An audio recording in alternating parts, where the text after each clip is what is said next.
Price action is a scam. Price action कुछ काम नहीं करता। It's just a gimmick to sell you courses. तो ये सब चीज़ें मैंने काफ़ी जगह पढ़ी है। ट्रेडिंग कम्युनिटी में ये टॉपिक काफ़ी ज़्यादा ट्रेंडिंग है। तो मैंने सोचा कि ये टॉपिक को एड्रेस करना काफ़ी ज़्यादा ज़रूरी है, क्योंकि अगर आप अपने ट्रेडिंग करियर के इनिशियल ईयर्स कोई गलत चीज़ पे फोकस करोगे, कोई गलत चीज़ प्रैक्टिस करोगे, तो आपका जो प्रॉफिटेबल ट्रेडर बनने का सपना है ना, एक तो वो भी चला जाएगा और आपका पूरा टाइम भी वेस्ट हो जाएगा। तो मैं आज के वीडियो में आपको यही बताऊंगा कि प्राइस एक्शन सच में काम करता है या नहीं। अगर करता है तो आपके लिए क्यों नहीं कर रहा और इसका सॉल्यूशन क्या है, तो मैं सब कुछ बताऊंगा। तो वीडियो एंड तक जरूर देखना। तो सबसे पहला क्वेश्चन कि प्राइस एक्शन सच में काम करता है या नहीं। So price action absolutely works. 20-25 साल पहले भी करता था, अभी भी करता है और काम करते आएगा। मैं पिछले 6 साल से ट्रेडिंग कर रहा हूँ और मैं प्राइस एक्शन के थ्रू ही पैसे कमा रहा हूँ। मेरे जो मेंटर्स है, ये लोग 10-15 साल से ट्रेडिंग कर रहे हैं और वो लोग प्राइस एक्शन से ही पैसा कमा रहे हैं। अभी पॉइंट आता है कि अगर प्राइस एक्शन काम करता है, प्राइस एक्शन से पैसे बनते हैं, तो आपके लिए क्यों नहीं काम कर रहा। तो रीजन इज 90% लोग को प्राइस एक्शन यूज करने ही नहीं आता। उन्हें तो प्राइस एक्शन का प्रॉपर मीनिंग भी नहीं पता होता। लोगों को लगता है कि प्राइस एक्शन मतलब ब्रेकआउट ब्रेकडाउन फाइंड करना, उसे ट्रेड करना, सपोर्ट रेजिस्टेंस बनाना, उसे ट्रेड करना। मैंने head and shoulder pattern find कर, चल मैं इसे ट्रेड ले लूंगा। मेरे डबल बॉटम फाइंड के, मैं इसे ट्रेड कर लूंगा। तो लोगों को प्राइस एक्शन मतलब यही लगता है। लोग चार्ट खोलते हैं, पैटर्न्स ढूंढने में लगे रहते हैं, उन्हें पैटर्न मिलता है और उसे ट्रेड कर लेते हैं। सो अभी के टाइम में लोगों को प्राइस एक्शन मतलब यही लगता है। और इसका प्रॉब्लम क्या है कि आधे यूट्यूबर्स, इन्फ्लुएंसर्स और कोर्स सेलर आपको ये सब चीजें सिखा रहे हैं, बट प्राइस एक्शन का ये सब बस 10% पार्ट है। आपको 90% प्राइस एक्शन होता क्या है आपको पता ही नहीं, इसलिए आपसे पैसा बन नहीं रहा। और अगर आप ऐसा ही चीज कंटिन्यू करोगे, आपसे पैसे कभी भी नहीं बनेंगे। चलो आपको एक एनालॉजी से समझाता हूँ। अभी मान लो मेरे सामने एक ग्रैंड पियानो है। अभी मैं दो पर्सन को सेम ग्रैंड पियानो बजाने बोलता हूँ। अभी जब पर्सन ए ग्रैंड पियानो बजाता है ना, तो उसका जो म्यूजिक वो प्रोड्यूस करता है, इट्स वेरी बिलो एवरेज। फिर बारी आता है पर्सन बी का। अभी जब पर्सन बी सेम पियानो बजाता है, उसका एवरी नोट परफेक्शन में रहता है। जो वो म्यूजिक प्रोड्यूस कर रहा है वो परफेक्ट रहता है। तो पियानो के बाद मैं दोनों से क्वेश्चन पूछता हूँ कि आप दोनों को कितना टाइम हुआ पियानो चलाए। तो दोनों बोलते हैं कि 2-2 साल हुआ। तो मुझे ये बताओ कि दोनों ने 2 साल दिया है, दोनों ने सेम पियानो बजाया है, फिर भी रिजल्ट इतना डिफरेंट क्यों है। तो रिजल्ट इसलिए इतना डिफरेंट है क्योंकि पर्सन ए 2 साल से गलत तरीके से पियानो बजा रहा है, और पर्सन बी है, उसने एवरी सिंगल स्टेप अच्छे से सीखा है कि कौन से फिंगर से क्या यूज करना पड़ता है, सीट कितना ऊपर चाहिए कितना नीचे चाहिए। एवरी माइनर माइनर थिंग्स उसने परफेक्टली सीखी है। तो जो आपका प्राइज एक्शन है ना, वो पियानो की तरह है। प्राइज एक्शन एक टूल है, एक इंस्ट्रूमेंट है। चलाना सबको आता है, बट प्रॉपर वे में यूज करना सबको नहीं आता। तो अभी क्वेश्चन आता है, तो प्राइस एक्शन को फिर प्रॉपरली यूज कैसे करते हैं। तो उसके पहले आपको प्राइस एक्शन का प्रॉपर मीनिंग सीखना पड़ेगा कि प्राइस एक्शन क्या है। तो ध्यान से सुनना।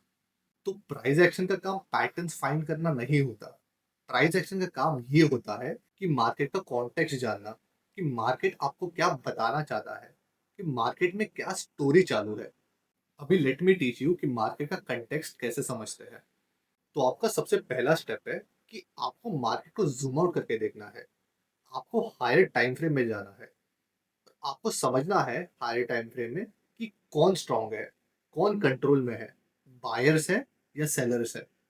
अगर हायर टाइम फ्रेम में आपको दिख रहा है कि हायर हाई हायर लो का फॉर्मेशन हो रहा है, इसका मतलब बायर्स कंट्रोल में है, बायर्स स्ट्रांग है। अगर आपको दिख रहा है कि लोअर लो लोअर हाई बना रहा है, इसका मतलब सेलर स्ट्रांग है, सेलर्स कंट्रोल में है। बट इसका मतलब ये नहीं कि just because higher high higher low बना रहा है तो एवरी डे बायर्स ही कंट्रोल में रहेंगे। देर विल बी डेज जहां अप ट्रेंड में सेलर्स भी कंट्रोल में रह सकते हैं। तो ट्रेड करने से पहले आपको हमेशा ये क्वेश्चन पूछना है खुद से कि आज कौन कंट्रोल में है, बायर्स कंट्रोल में है या सेलर कंट्रोल में है।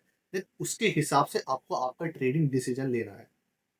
अभी आपका नेक्स्ट स्टेप है कि आपको देखना है कि मार्केट मूव कैसे कर रहा है। मार्केट वेदर स्लो मूव कर रहा है, फास्ट मूव कर रहा है या अजीब मूव कर रहा है। अभी आपको एक एग्जांपल से समझाता हूँ। अभी मान लो आपने एक सपोर्ट लेवल ड्रॉ कर दिया।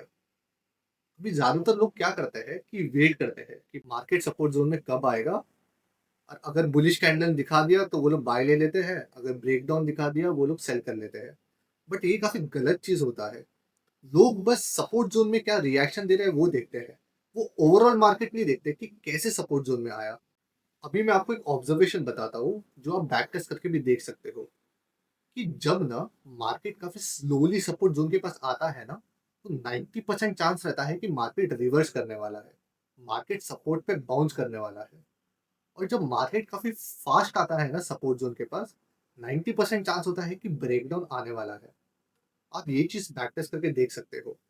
अब ये मुझे कैसे पता है? ये मुझे एक्सपीरियंस के थ्रू पता है, क्योंकि मैं एवरी मूवमेंट नोटिस करता हूँ, और ये सब आपको भी नोटिस करना पड़ेगा। अभी नेक्स्ट स्टेप है आपका कि आपको कैंडल फॉर्मेशंस देखनी है कि कैंडल किस तरीके से फॉर्म हो रहा है। नॉट जस्ट दोस कैंडल्स जो इंपॉर्टेंट लेवल में बनती है या इंपॉर्टेंट जोन में बनता है। You have to watch every single candle. मैं मजाक नहीं कर रहा। जब आप एवरी सिंगल कैंडल देखोगे ना, आपको पिक्चर काफी अच्छे से समझ में आता है कि मार्केट में चालू क्या है। मैं इवन इफ ट्रेडिंग नहीं करता ना, मैं एवरी सिंगल कैंडल देखता हूँ, मैं एवरी सिंगल मूवमेंट देखता हूँ मार्केट में क्या चालू है। आप भी एक बार एक चीज का आदत लगाओगे ना, आपको बहुत कुछ चीज समझ में आएगा। अभी आपको एक एग्जांपल समझाता हूँ। अभी मान लो मार्केट डाउन ट्रेंड में है, और डाउन ट्रेंड में आपको एक ट्रेंड लाइन ब्रेकडाउन दिखता है। अब ज्यादातर लोग यहाँ एक सेल ट्रेड ले लेंगे। क्यों नहीं लेंगे? Of course market down trend में दिख रहा है और आपको ब्रेकडाउन भी दिख रहा है, 90% लोग यहाँ ट्रेड लेंगे।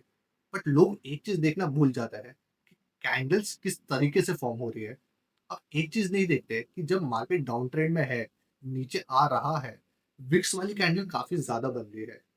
बेसिकली नीचे से जो विक आती है, वैसे आपको मल्टीपल कैंडल्स दिखते हैं, बट आप वो चीज नोटिस ही नहीं करते और ट्रेड ले लेते हो। तो इसके बाद क्या होता है कि वो फेक ब्रेकडाउन होता है और मार्केट रिवर्स कर लेता है। तो इसलिए आपको कैंडल्स को देखना भी काफी ज्यादा जरूरी है। अभी आपका फाइनल स्टेप है कि आपको समझना पड़ेगा कि लिक्विडिटी ट्रैप क्या होता है। इंस्टीट्यूशन ट्रेडर्स जो है ना, जैसे F I S D I S, वो प्राइस एक्शन यूज करते हैं आप जैसे मेरे जैसे रिटेलर्स को ट्रैप करने। इंस्टीट्यूशन ट्रेडर्स के लिए हम बस एक लिक्विडिटी होते हैं, और वो लिक्विडिटी पाने के लिए ना मार्केट में काफी सारे फेक ट्रैप्स क्रिएट करते हैं, जैसे fake breakout breakdowns, fake patterns, fake support, fake resistance. तो ऐसे काफी चीजें क्रिएट करते हैं जहां आप जैसे और मेरे जैसे रिटेलर्स ट्रैप होते हैं। तो आपको एक ट्रैक ढूंढना काफी ज्यादा जरूरी है। जैसे मैंने काफी ट्रेडर्स को देखा है, वो लोग चार्ट बराबर एनालाइज करते हैं। उन्हें पता रहता है कि मार्केट कौन से डायरेक्शन में जाने वाला है, बट वो फिर भी लॉस करते हैं क्योंकि वो एक लिक्विडिटी ट्रैप में फंस जाते हैं। जैसे आपको पता है मार्केट ऊपर जाने वाला है, बट मार्केट इतना इजीली ऊपर नहीं जाता। मार्केट ना काफी फेक ब्रेकआउट ब्रेकडाउन्स बना बना के, ट्रैप क्रिएट कर करके, आपके स्टॉप लॉस हिट करके फिर ऊपर जाता है। तो इसलिए आपको सीखना पड़ेगा कि लिक्विडिटी ट्रैप को आइडेंटिफाई कैसे करना है। So this was just a rough idea कि मार्केट का कॉन्टेक्स्ट कैसे समझते हैं। अगर आपको एक फुल फ्लेज वीडियो चाहिए जहां मैं आपको एक एक पॉइंट प्रॉपरली समझाऊँ, एक एक स्टेप प्रॉपरली समझाऊँ कि मार्केट का कॉन्टेक्स्ट कैसे समझते हैं, तो कमेंट में ज़रूर बताना। बट द मेन पॉइंट मेरा वीडियो बनाने का ये था कि आपको बताने कि प्राइस एक्शन काम करता है। So don't waste your time if you are trying something else.